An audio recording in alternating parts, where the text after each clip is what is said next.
Hello, everyone. Let's imagine the following situation. On a rainy day, you're walking across a parking lot to your local grocery store when you see that a person is standing with one arm filled with groceries and an umbrella in the other hand, fiddling around with car keys that, of course, drop on the ground and clatter. What would you do in this situation?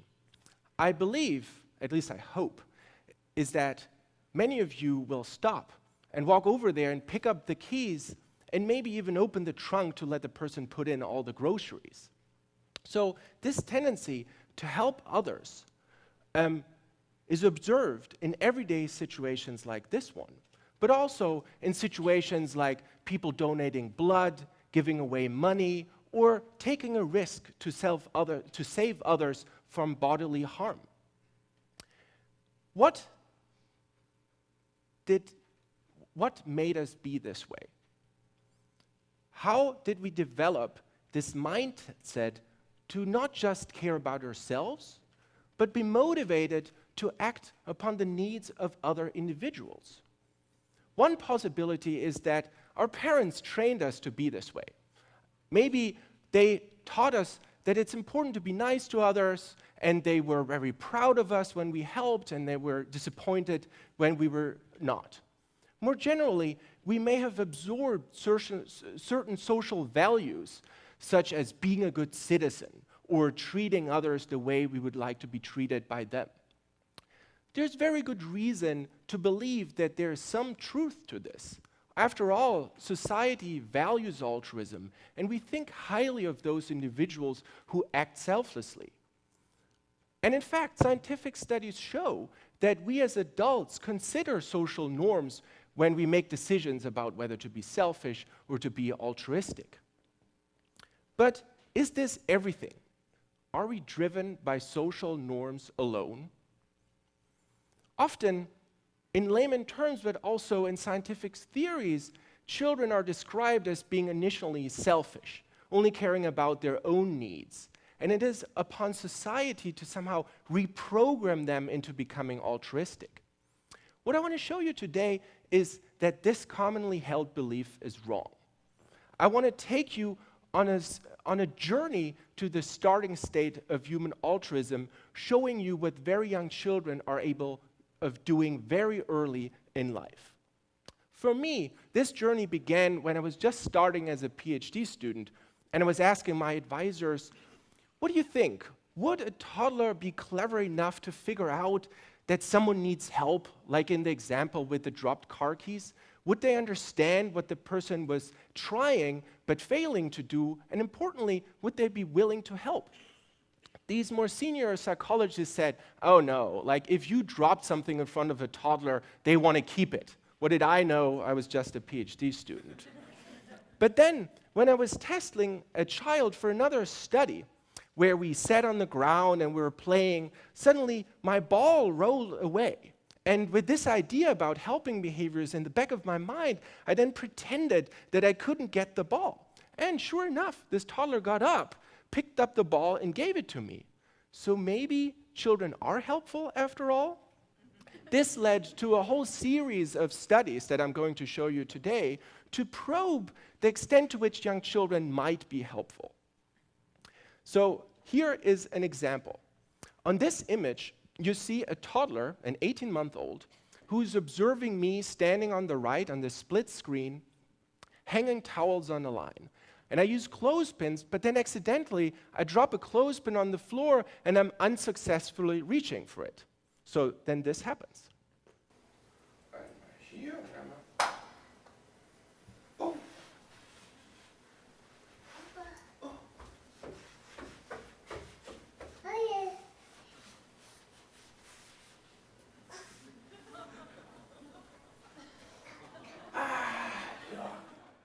So what I found in this study is that children as young as 14 to 18 months of age are willing to pick up something when someone's struggling to get it and can't reach for it. However, you might wonder, well, maybe children just don't like it when clothespins are on the floor, or they think it's fun if they fly through the air, and so they give it to me to repeat the action. So this is why I always included a so-called control condition for comparison. So in this case, the control condition was that I threw the clothespin on the floor on purpose and did not reach for it. And in this case, children did not pick it up and give it back to me, so they could detect when help was needed and when no help was needed and acted accordingly. When I first got these results, I was then wondering, well, how clever are these children really? Can they only help with a somewhat simple situation, someone reaching for an out-of-reach object, or can they engage in more sophisticated forms of helping? So let's look at another example.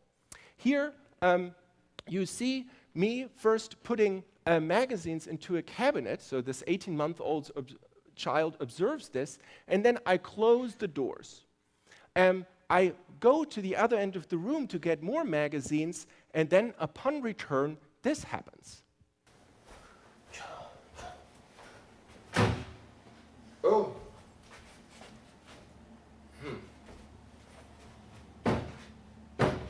Oh.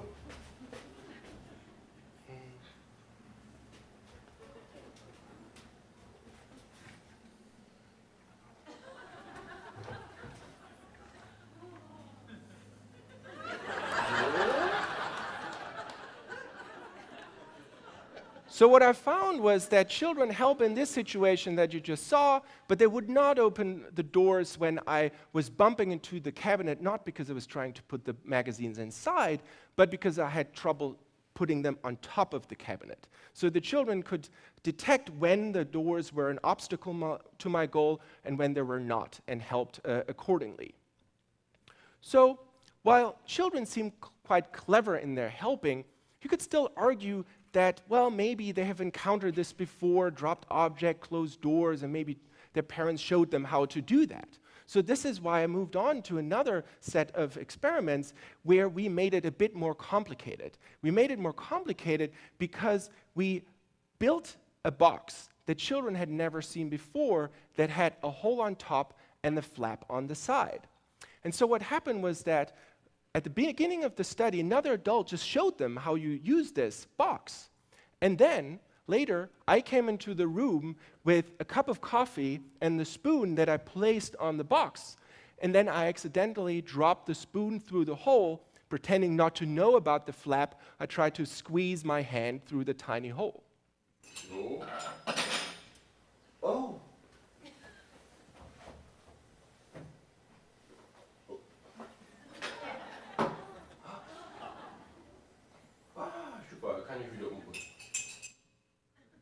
So the children helped in this situation, but they didn't do that when I put the spoon through the hole on purpose and did not reach for it. Again, children were able to detect when help was needed and when no help was needed. After finding that children are quite clever helpers, I was then wondering if they help when we make it a bit more costly. Maybe children didn't have anything better to do with their time than to help me in these situations. So this is what we investigated in the following study. On the right, you see, as with the clothespin task, someone writing a letter and then dropping a pen on the ground and reaching for it. But this time, the kid over there is having fun playing in the ball pool. Liebe Mama, guck, das wird Brief. Huch. Na sowas. Na sowas.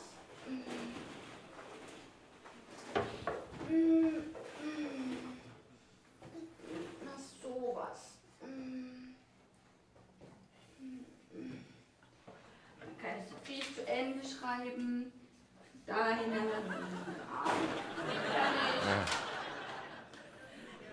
So what I found in this study was that children would climb over obstacles and leave fun activities behind in order to help the other. So now you might say, okay, young children are clever helpers and they're willing to put some effort into it. But maybe they want something in return. What exactly motivates their behavior? Maybe they want a reward. So the way to address this was that I compared a group of children who every time they picked up an object and gave it to me would receive a toy in return. And I compared these kids to another group of children who were never rewarded for their helping. And the result was that both groups of children helped at the same rate. It doesn't make a difference whether we rewarded them for helping, they would do it spontaneously. As a matter of fact, rewarding under some circumstances even could decrease their helping behavior. The way I found this out was that when I rewarded a group of children for helping over and over again, they later, in a situation without rewards, were then less likely to help than children who had never received a reward. What happened there?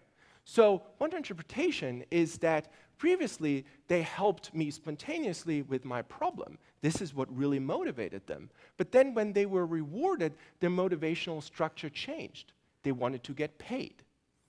So this shows us that maybe children's helping behaviors are quite spontaneous. But you might have noticed that in some of these videos, there's a parent sitting in the back of the room. So I was wondering, maybe the parents are pulling invisible strings and somehow nudging the children to help. But in several studies, children helped when the parent wasn't even in the room. So this indicates to us that they don't need any prompting from their parents, and they're not doing that just in order to impress them. So children show this behavior spontaneously. They are willing to put some effort into it. They are not driven by rewards. So children show, in addition, these behaviors very early in development. They show them before socialization practices, such as teaching moral norms and so forth, could have had a major impact. So we are now in a good position to challenge the claim that socialization, internalizing moral norms and so forth, is the major source of these altruistic inclinations. It seems rather that these altruistic tendencies come quite naturally to them. However, you might say that even though you show it very early, these children had still more than a year to be socialized into being altruistic, right? And it is possible that maybe they don't need extensive experience and they don't need an abstract understanding of moral norms and societal expectations. But what you have not ruled out is that there are certain socialization practices that might operate very early in life. So it might be that we care so much about raising altruistic offspring that we do it very early and children pick up on it very quickly. So what do we have to do to find out? How can we get to the starting state of human altruism in the absence of any influence of society with all our norms and expectations? What we have to do is to travel back in time. We have to look at what our evolutionary ancestors were like before they formed societies with social norms and trying to teach them to their children. Obviously, we don't have an actual time machine, I'm sorry to say, but the next best thing that we have available is to look at our evolutionary cousins, the chimpanzees. It is the animal that resembles us most closely, both in our genetic makeup and the internal workings of our minds. Simply put, if we find a behavior in humans, but not in chimpanzees, then we can infer that this human unique capacity probably evolved fairly recently in evolutionary time. If, however, we find it in both humans and chimpanzees, we can infer that maybe our common ancestor already possessed this behavior as well, and it is, evolutionarily speaking, ancient. So what about altruistic helping? Would chimpanzees help another individual? I set out to study this by testing chimpanzees in the same basic helping situations that I've shown you about young infants. So in this image, you see a chimpanzee and a human caregiver who is, like in this clothespin task I started with, is using a sponge to do something and then accidentally drops it on the ground and is unsuccessfully reaching for it.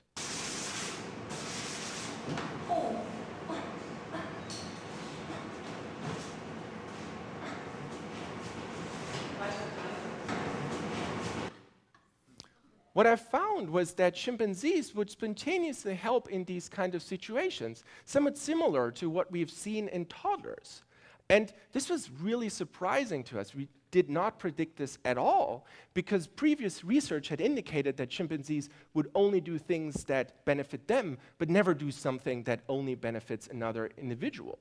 So what I have to point out about this particular example is, however, that this was a highly familiar human caregiver who had rewarded the chimp for other kinds of behaviors before.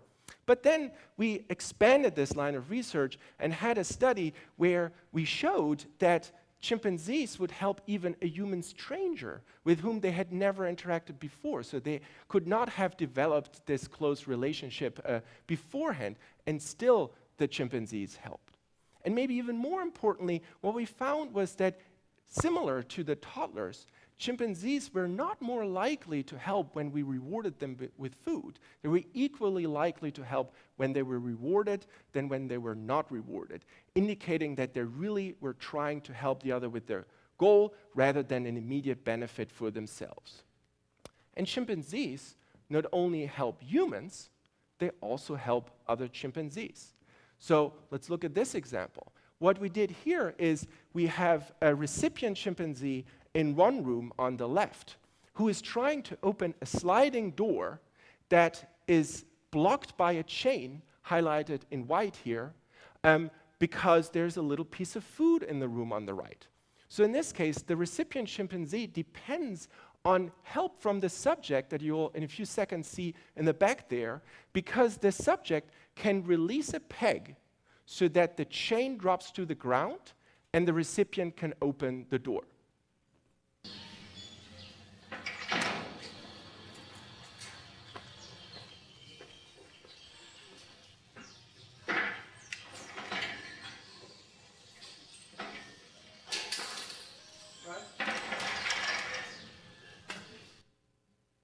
So what I found was that also chimpanzees would help other chimpanzees, and they would do that even though they could not benefit from that situation. More importantly, this was a totally novel situation for them as well. They had never been in this before. They were not trained to do this kind of behavior. So indicating that also chimpanzees have the spontaneous tendency to help others. So taken together, what we have found in this line of research is that, like human toddlers, chimpanzees are willing to help altruistically. Altruistic helping is not unique to humans, but crucial aspects can be found in our evolutionary cousins. This indicates that human altruism has deep evolutionary roots and was present a long time ago, before social norms, culture, enculturation, and so forth could have had an impact on how we develop. So today, on our journey to the early states of human altruism, you could witness that Mother Nature has equipped us with more than pure selfishness. And next time you drop something, look around. Maybe there's a toddler to help you. Thank you.